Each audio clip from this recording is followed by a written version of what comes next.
శివ భక్తుడు.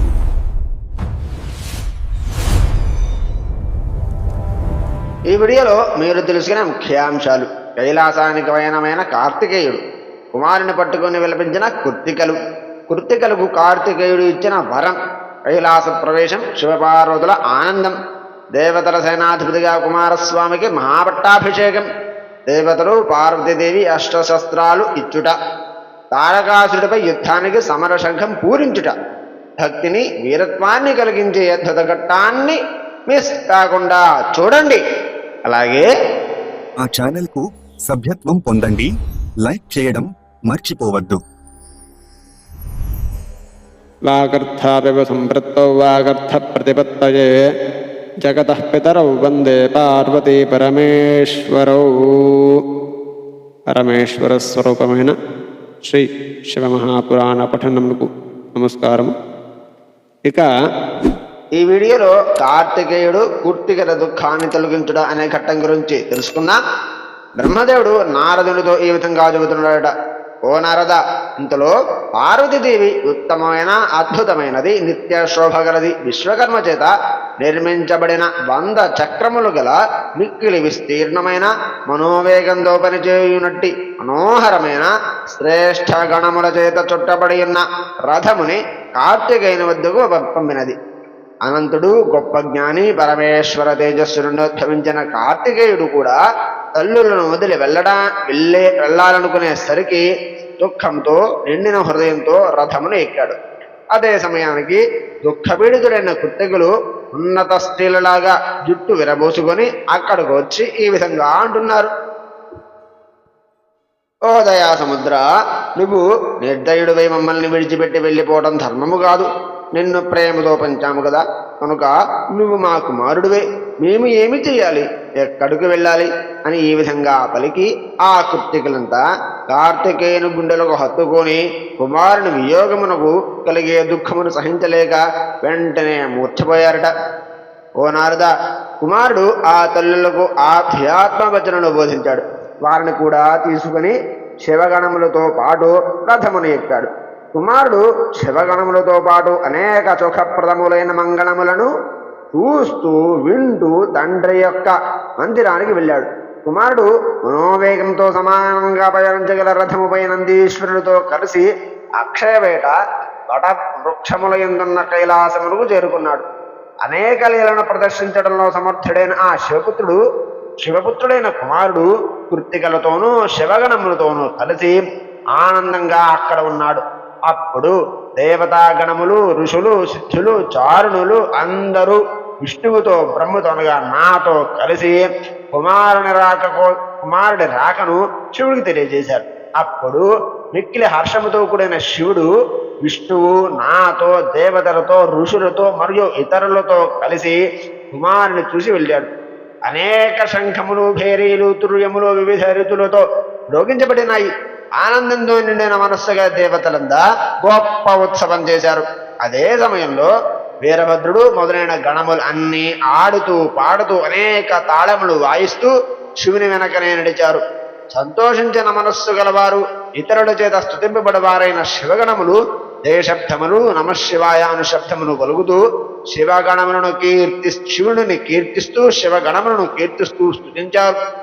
సర్వశ్రేష్ఠుడు, రెల్లిగడ్డి ఎందు పుట్టినవాడు అయిన శివపుత్రుని చూడటానికి వెళ్ళారు. పార్వతీదేవి కుమారుని రాకను, రాజమార్గమును, పద్మములను మొదలైన మణులతో అలంకరింపజేసి సుందరముగా మంగళప్రదముగా చేసినది. ఆమె భర్త పుత్రులు గల పతివ్రతతో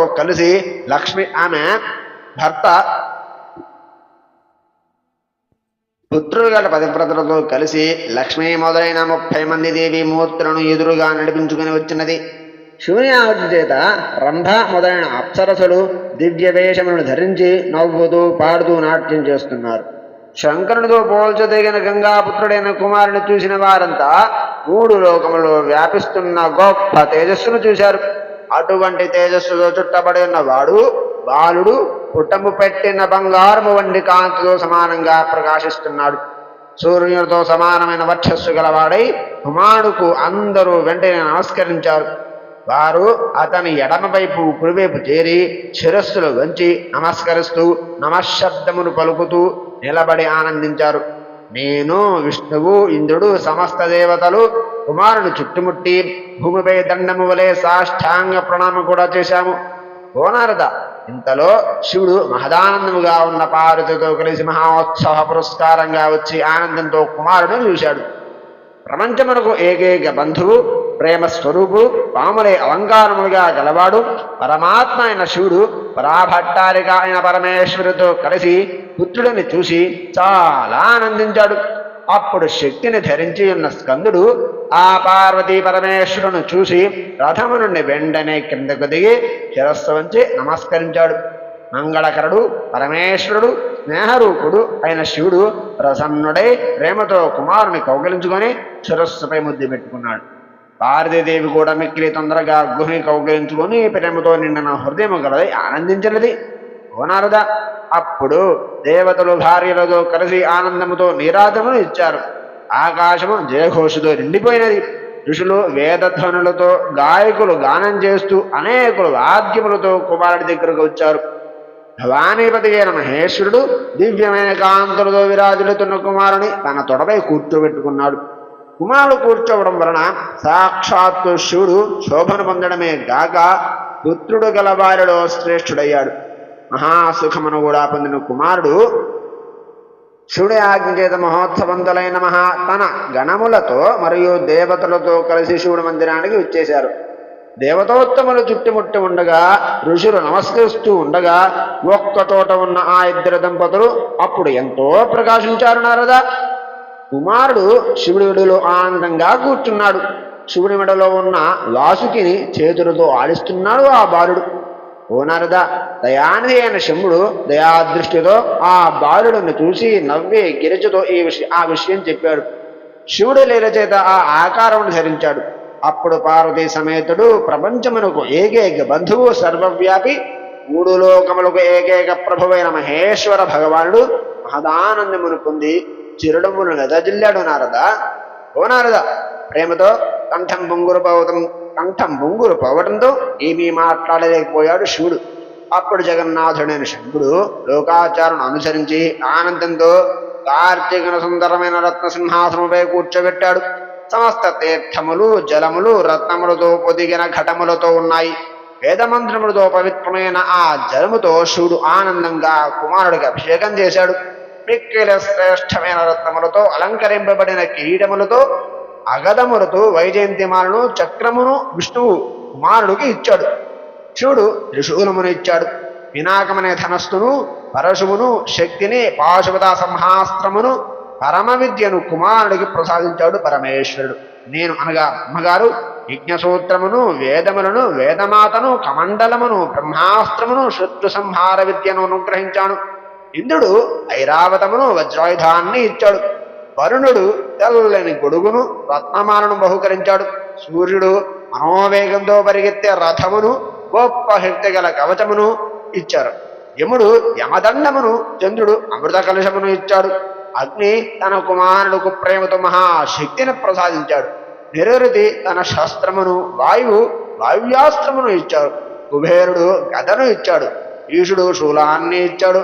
దేవతలంతా అనేక శస్త్రాస్త్రములను ప్రీతితో ఇచ్చారు.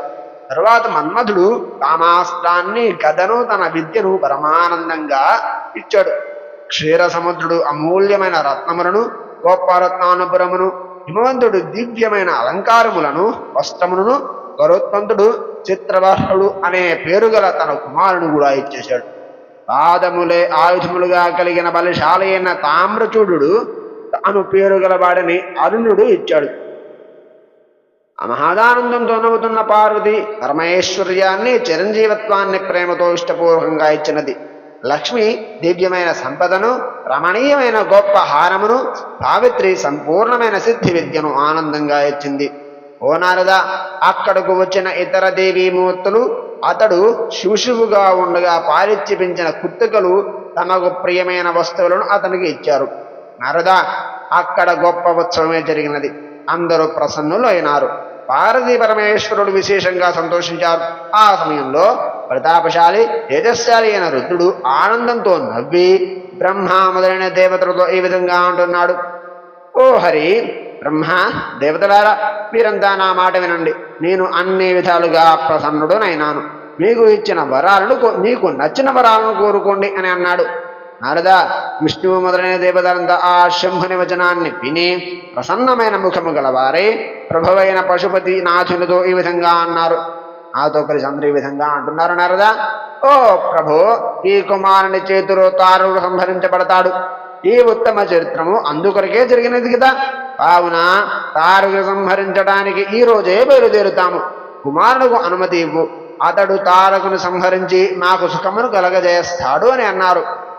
ఆ విభుడు శంకరుడు అట్లాగేనే అంగీకరించి దయతో నిండిన హృదయము గలవాడే తారకాసుర సంహారం కోసం కుమారుడిని దేవతలకు అప్పగించాడు. విష్ణువు, నేను మొదలైన దేవతలంతా శివుని అనుమతిని తీసుకుని గుహుని ముందు ఉంచుకొని వెంటనే కైలాసం నుండి బయలుదేరాం.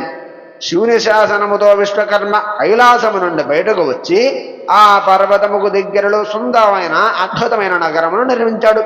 దానిలో సుందరమైన దివ్యమైన అద్భుతమైన గొప్ప ప్రకాశము గల ఇంటిని గుహుని కోసం నిర్మించాడు.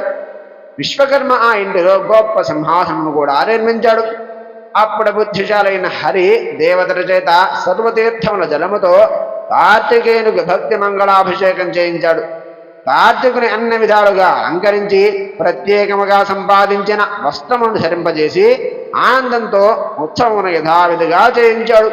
విష్ణువు ఆనందంతో బ్రహ్మాండాధిపత్యమును ఇచ్చి తిలకము పెట్టి దేవతలతో కలిసి పూజించాడు. అతడు దేవతలతో ఋషులతో కలిసి శివస్వరూపుడు సనాతనుడు అయిన కార్తికేయునికి అనేక స్తోత్రములతో ప్రీతిపూర్వకంగా స్తోత్రం చేశాడు. గొప్ప సింహాసనమునందున్న బ్రహ్మాండమునంతటికి ప్రభువైన రక్షకుడైన ఆ కార్తీకుడు మిక్కిలి ప్రకాశించాడు. నారద, ఆ సమయంలో హరి ఓం తత్సతు. ఇంతటితో కుమారుడు కార్తీక దుఃఖాన్ని తొలగించుడా అనే ఘట్టం పరిసమాప్తి. రేపటి వీడియోలో కుమారుని లీల మేకను రక్షించుడా అనే ఘట్టం గురించి తెలుసుకుందాం. స్వస్తి. ఇప్పటి వరకు చూసిన ప్రతి ఒక్కరికి ధన్యవాదాలు. ఇలాంటి అద్భుతమైన వీడియోల కోసం ఇప్పుడు శివభక్తుడు ఛానల్ని సబ్స్క్రైబ్ చేసుకోండి.